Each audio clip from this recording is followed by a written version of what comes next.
2012ko azaroan, 27 bandera jarri zituen Eskoriatzeko udalak udaletxearen fatxadan. Erabitsi horretan, bete nahi zuten auzitegiak agindutakoa, Espainiako bandera jartzea.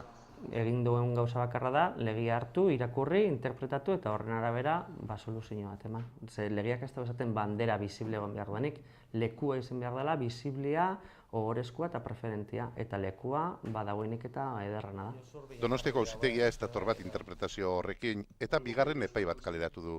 Espainiako bandera, udaletxeko erdiko mastan jartzea agintzen du. Nahiz eta legiako lan ez jaso, epaiak ulertzen dau, Espainiako bandera eta nahi esan eskero ikurriña eta udaletxekoa mastil independentetan egon behar dauela, eta ondorioz erabaki duena da, oinogeta zazpi badazku, lehen aipatutako hiru horiek mastil independentetan jarri eta gainontzeko geta laurak dazen bezala geratu.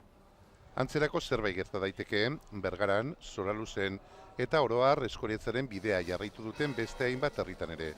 Hori bai, Euskadiko Auzitegi Nagusiak dio, kasu horien epaiak ezberdinak izan daitezkela.